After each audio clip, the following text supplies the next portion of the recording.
Bonjour les amis et bienvenue pour cette guidance pour la nouvelle lune du 6 octobre. Car en effet, le 6 octobre à 13h05 heure de Paris, nous aurons une nouvelle lune dans le signe de la Balance. Alors, pour l'énergie principale, j'ai utilisé l'oracle Le Chemin de Sophia et nous avons la carte de l'union, toutes en moi réunies. Donc tout, on entend toute partie ou toute facette.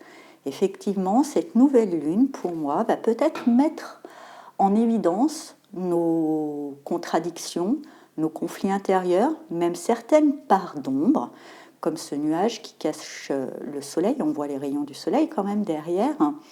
Mais justement, cette nouvelle lune va permettre tout ça pour nous donner la possibilité de nous réconcilier déjà avec notre part d'ombre. Je crois que c'est le plus compliqué, c'est toujours nous réconcilier avec notre part d'ombre. Car effectivement, si on accueille l'ombre avec bienveillance, amour, sans jugement, on peut creuser à l'intérieur de cette ombre et trouver, comme le soleil derrière ce nuage, la lumière qui se cache derrière cette ombre. Et je pense qu'il est important de retrouver la lumière qui se cache derrière nos parts d'ombre, de réconcilier toutes les facettes qu'il y a en nous, de les faire collaborer, car effectivement, là, au jour d'aujourd'hui, dans le monde, on peut voir qu'il y a pas mal de divisions, pas mal de conflits, et ce qui est un peu logique, puisque le monde extérieur est à l'image de notre monde intérieur. Donc avant de vouloir régler les conflits et les contradictions dans le monde, faut-il déjà régler les conflits et les contradictions qu'il y a en nous? Car une fois qu'il y aura une paix, une réconciliation, une unité en nous, il y aura forcément une paix et une unité dans le monde. Il y aura peut-être, je vois aussi cette pluie, ces gouttes de pluie, de l'émotionnel qui ressort, peut-être des larmes, mais voir ça comme un nettoyage qui permet justement de faire apparaître un bel arc-en-ciel dans nos vies. Alors, ensuite, avec le grand tarot Béline, on va voir quelle invitation de croissance nous avons. Et avec, alors il appelle ça le crocodile, mais c'est le fou. Avec ce fou, ou le mât, au choix, pour moi, il y a une invitation à faire un vrai acte de foi. Le mât a une foi presque aveugle, presque folle en lui, en la vie.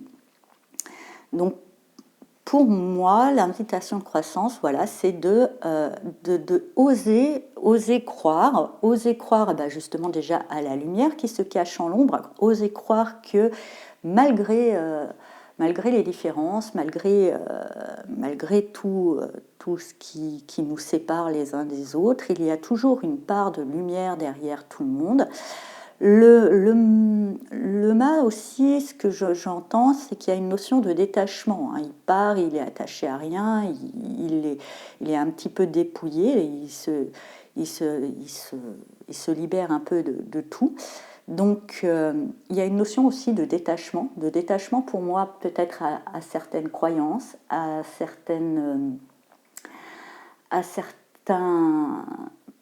importances qui ne sont pas forcément justes. Et justement, là, on retrouve le mot expiation qui peut paraître lourd comme ça, mais quand on a suivi, comme j'ai pu le faire, le cours en miracle, l'expiation n'est pas si négative, n'est pas si lourde. L'expiation, c'est savoir remettre de la lumière sur quelque chose qui était flou. L'expiation, c'est se libérer de toutes ces fausses croyances, c'est se libérer de tous ces jugements et de retrouver cette foi pleine et entière. Donc là, pour moi, voilà, l'invitation de croissance, c'est vraiment de retrouver la foi. Car la foi, quelque part, pour moi, est le meilleur remède à la peur, qui, la peur, en règle générale, est à l'origine de toutes nos parts d'ombre. Qu'est-ce qui va nous aider dans cette démarche? Et avec le 2 de sceptre ou de bâton, pour moi, ce qui nous aide à faire acte de foi, c'est cette incapacité à pouvoir se projeter. Hein. C'est vraiment, on a du mal à savoir où on va, bien qu'on ait envie d'avancer. Et justement, c'est d'avancer avec foi, chaque pas, hein, faire chaque pas, voilà, c'est cette incapacité de pouvoir se projeter ne nous laisse que comme alternative d'avoir la foi en ce qui va arriver, ou au moins la foi dans notre capacité d'adaptation. Avançons, un pas après l'autre, sans trop bien savoir où on va, ce n'est pas grave. On a la foi de savoir que peu importe ce qui arrivera, on saura s'adapter à la situation et rebondir si besoin. Ce qui nous aide moins avec l'esclave de glaive ou le page d'épée, je dirais, c'est d'être attaché justement à des croyances limitantes. Le page est jeune, hein, le page d'épée, il est jeune, il a ses idées bien arrêtées sur certaines choses comme les jeunes peuvent avoir. Et normalement, en grandissant, en faisant son expérience, il se rend compte que peut-être justement certaines de ses croyances ou de ses idées bien arrêtées n'étaient pas forcément justes. Donc c'est peut-être là, ce qui nous aide moins, c'est d'être attaché à des certitudes. Aussi, je vois le mot qui m'apparaît un petit peu plus lumineux, comme s'il était important, il doit l'être, qu'on me parle de complot. Donc effectivement, hein, attention à tout ce qui nourrit toute forme de complot, quelle que soit la partie. Hein, on peut, voilà, si on va dire qu'il y a deux voies hein, en ce moment, il y a la voie officielle, puis il y a la voie plus alternative. Chacun, quelque part, dénonce une forme de complot chez l'autre. Hein. Et dès qu'il y a cette notion de complot, de division, bah justement, ça va à l'encontre hein, de cette énergie principale de cette lune et ça ne va pas nous aider, c'est aussi s'attacher à certaines idées. Et surtout, chacun peut-être aussi dénonce une forme de complot chez l'autre, avance des arguments, mais il faut quand même être lucide et moins naïf que cet esclave de glaive, en prenant bien conscience que ce soit d'un côté comme de l'autre, nous n'avons pas tous les éléments, nous n'avons pas toutes les connaissances en notre possession, donc il n'est peut-être pas conseillé de tirer des conclusions en se disant que l'un ou l'autre a raison, mais plutôt de se dire que l'un ou l'autre ont peut-être raison ou tort, et justement revenir à soi, travailler sur cette union intérieure et sur cette foi qui nous est demandé de travailler, plutôt cette foi en nous, plutôt qu'aller chercher et reporter cette croyance sur un mouvement quelconque.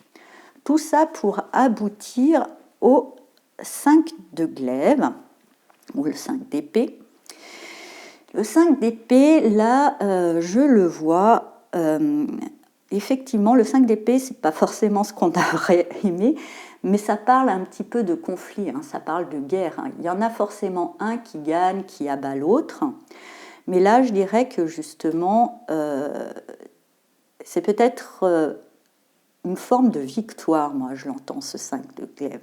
Si on arrive à cultiver suffisamment sa foi en nous et à se délester de toute croyance et d'influence de théories autres, en sachant, voilà, en se concentrant tout simplement sur nous-mêmes, nous pourrons avoir une victoire sur notre ombre, sur nos peurs, sur nos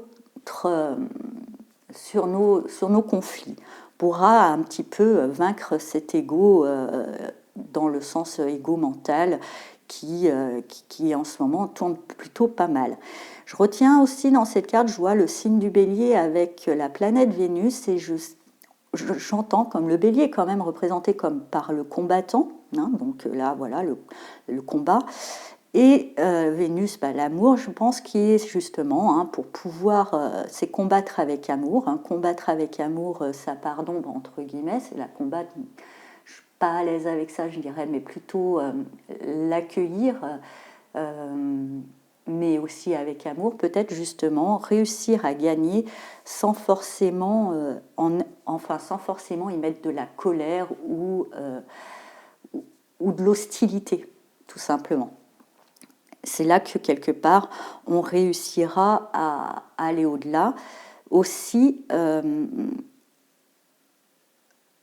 ce que je ressens, c'est avec ce mot perte, et je ne le vois pas comme négatif, mais je vois justement peut-être, hein, en cultivant cette foi, en réunissant toutes nos facettes, en sachant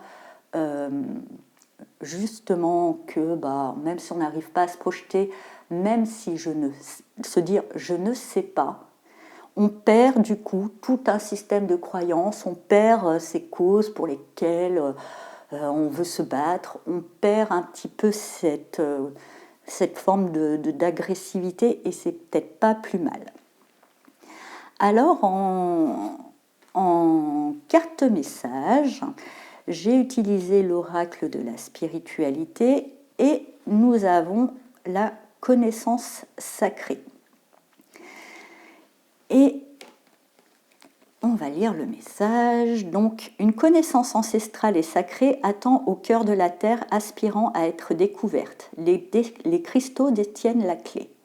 Connectez-vous énergétiquement avec la terre et son royaume de cristal. La guérison, l'amour et l'abondance en résultent. Pour moi, ce que je ressens, c'est que justement, en perçant, en allant au-delà, en trouvant la lumière dans l'ombre, il y aura peut-être une prise de conscience, quelque chose, une connaissance, je dirais, qui n'est même pas mentale, qui ne va pas pouvoir s'exprimer comme pouvait l'exprimer le page d'épée ou l'esclave de glaive dans les forces de résistance, mais plutôt qui va au-delà de la croyance, qui est quelque chose qui est en nous et qui va pouvoir justement bien cultiver et bien asseoir et bien enraciner une certaine forme de foi. Voilà les amis, j'espère que cette guidance vous a parlé. Je vous souhaite une très belle nouvelle lune et je vous dis à bientôt. Au revoir.